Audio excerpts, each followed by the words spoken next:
AR ল্যাবরেটরির পক্ষ থেকে সবাইকে শুভেচ্ছা জানাচ্ছি। তো আজকে হচ্ছে ক্লাস নাম্বার 5। তো আজকে ক্লাসে আমরা অপারেটর নিয়ে কথা বলবো, অর্থাৎ এরিথমেটিক অপারেটর নিয়ে আলোচনা করব এবং এরিথমেটিক অপারেটরের আমরা প্রোগ্রাম কোড লিখে কনসোলে আউটপুট প্রিন্ট করে দেখব।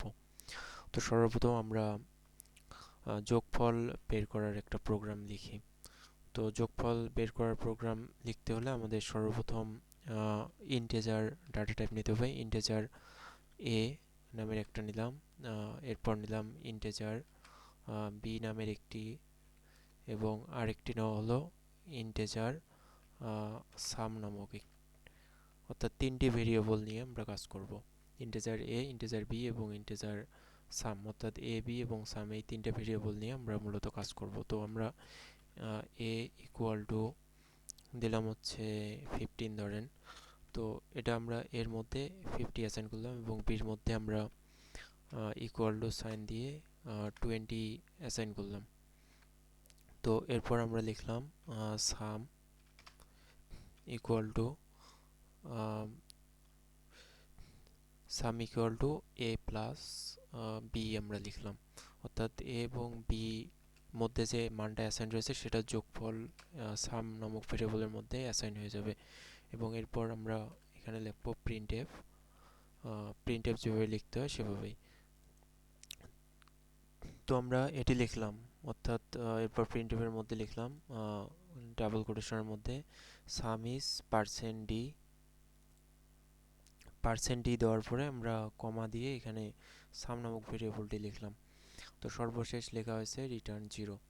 তো কন্ট্রোল এস দিয়ে সেভ করার পর বুইল্ড এবং রানে আমরা যখন এখানে আসতেছি সেক্ষেত্রে আমাদের এখানে ইরোড দেখাচ্ছে 15 নম্বর লাইনে, অর্থাৎ সাম ইজ %d সাম। অর্থাৎ এখানে এরকম যদি ইরোড দেখায় তো সেক্ষেত্রে আপনারা এখানে এখানে নিচেও বক্সের মধ্যে এখানে দেখতে পারবেন লগস অ্যান্ড আদারের মধ্যে যে ইরোড এক্সপেক্টেড, অর্থাৎ সেমিকোলন ইরোডটা দেখাচ্ছে বিফোর প্রিন্টএফের আগে এটা নেওয়া হয়েছে, অর্থাৎ এটি দেখাচ্ছে। অর্থাৎ আমাদের এইখানে আমরা কিন্তু সেমিকোলন দেইনি, এই কারণে এই সমস্যাটি দেখাচ্ছে। তো এখানে যখন আমরা দিলাম এবং কন্ট্রোল এস দিয়ে সেভ করার পর আমরা যখন বুইল্ড অ্যান্ড রানে আসতেছি তো সেক্ষেত্রে এখন কিন্তু প্রোগ্রামটি রান হবে। তো আমাদের এখানে যোগফল কিন্তু দেখাচ্ছে যে সাম ইজ 70, অর্থাৎ 50 এবং 20 যোগ করলে যোগফল হচ্ছে 70, সেটি আমাদের এখানে প্রিন্ট করে দেখাচ্ছে। তো বিয়োগফলের ক্ষেত্রেও সেম একই।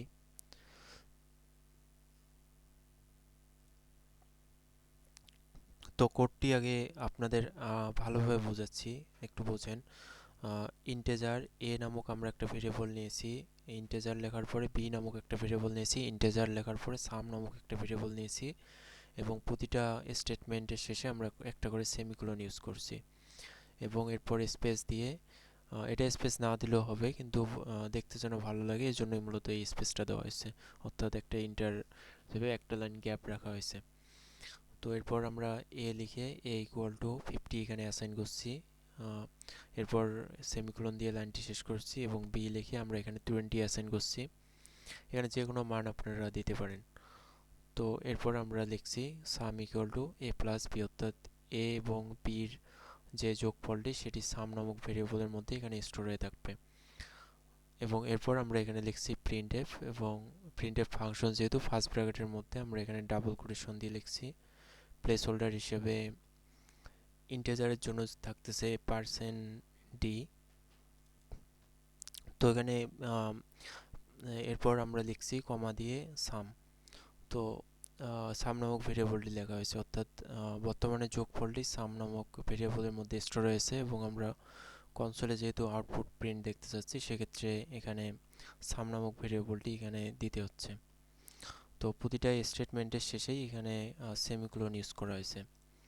তো সেমিকোলন ইউজ না করলে কম্পাইলার কিন্তু এখানে ইরর দেখাবে একটা। তো প্রতিটা স্টেটমেন্টের শেষেই সেমিকোলন ইউজ করা হয়েছে এবং আমরা এখানে যখন প্লাস সাইন দিয়েছি এটি কিন্তু এরিথমেটিক অপারেটরের, অর্থাৎ যোগফল বের করে আমাদের দেখাবে। আমরা যদি এখানে মাইনাস সাইন দিতাম সেক্ষেত্রে আমাদের কিন্তু এটি বিয়োগ করে দেখাতো। তো মাইনাস দেওয়ার পরে আমরা যখন কন্ট্রোল এস দিয়ে সেভ করলাম এবং F9 বা বুইল্ড থেকে বুইল্ড অ্যান্ড রানে যখন আসতেছি, এখানে প্রোগ্রামটি দেখেন আমাদের কিন্তু এখানে বিয়োগ ফলটি এখানে প্রিন্ট করে দেখাবে কনসোলে।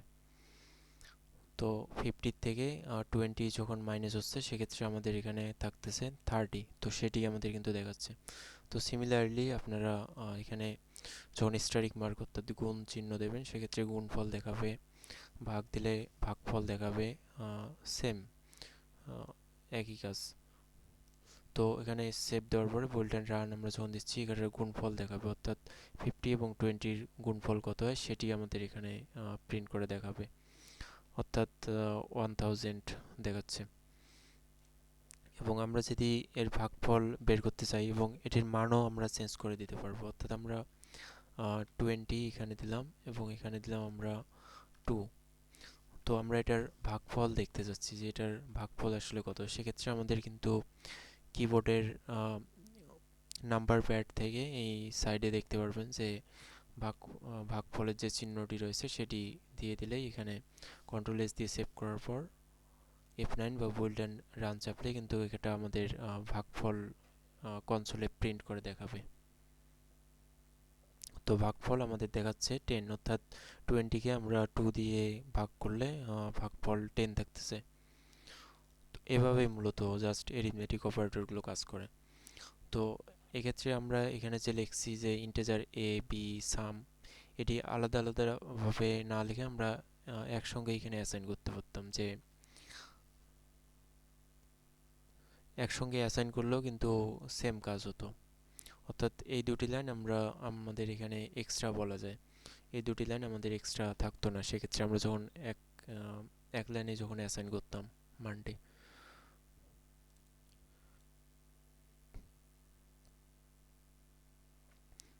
তো একখানে অ্যাসাইন করলেও কিন্তু আমাদের এখানে দেখতে পাচ্তেছি আমরা এখানে মান ঠিকই থাকতেছে, অর্থাৎ আমাদের ভাগফল কিন্তু সেম থাকবে যখন আমরা একখানে এখানে অ্যাসাইন করলাম এবং বোল্ড অ্যান্ড রান যখন দিচ্ছি কন্ট্রোল এস দেওয়ার পরে।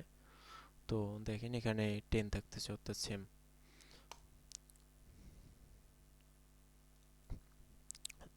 তো আমরা যে এভাবে লিখলাম এখানে 3টা লাইন কিন্তু তারপরে হয়ে গেছে। তো আমরা এখানে 3টা লাইন না লিখে একটা লাইনের মধ্যে কিন্তু লিখতে পারতাম। তো আমরা কোডটা যদি আরও ছোট করি সেক্ষেত্রে আমরা এই দুটো লাইন যদি এখানে কেটে দেই, তো সেক্ষেত্রে আমরা এখানে কমা ইউজ করে লিখতে পারি যে বি ইকুয়াল টু এখানে 2 দিলাম 2, এবং আমরা আরেকটা কমা ইউজ করে এখানে সাম নামক ভেরিয়েবলটি দিলাম। অর্থাৎ আমরা এখন কিন্তু কোডটা আমাদের কিন্তু আরও ছোট হয়ে গেছে আগের থেকে, অর্থাৎ আমরা এখানে 4টা লাইন আমরা এখানে বাদ দিয়ে দিয়েছি। তো এখানে দেখেন বুইল্ড অ্যান্ড রানে আমরা যখন দেবো কন্ট্রোল এস দেওয়ার পরে, তো সেক্ষেত্রেও আমাদের কিন্তু প্রোগ্রাম ঠিকভাবে কাজ করবে। তো এখানেও আমাদের কিন্তু আউটপুট 10 আসতেছে, অর্থাৎ প্রোগ্রাম ঠিকভাবে কাজ করতেছে।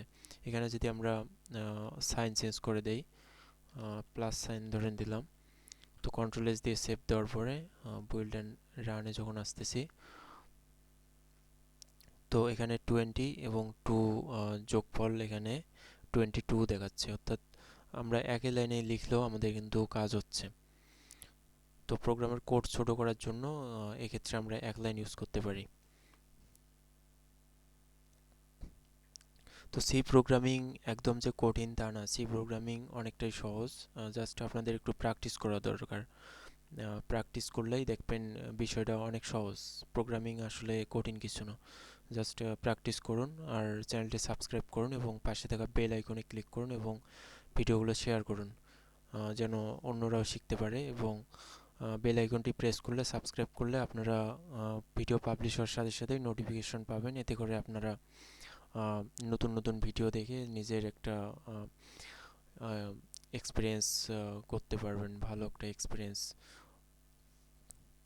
তো ভিডিওগুলো আপনাদের কিন্তু সিরিয়াল মেনটেন করে দেখতে হবে, তাহলেই আপনাদের ধরেন আপনারা বেসিক থেকে অ্যাডভান্স লেভেল পর্যন্ত একটা আপনাদের এক্সপিরিয়েন্স তৈরি হবে। মূলত প্র্যাকটিস করুন। আজকের ক্লাস এ পর্যন্তই ছিল। তো ধন্যবাদ সবাইকে।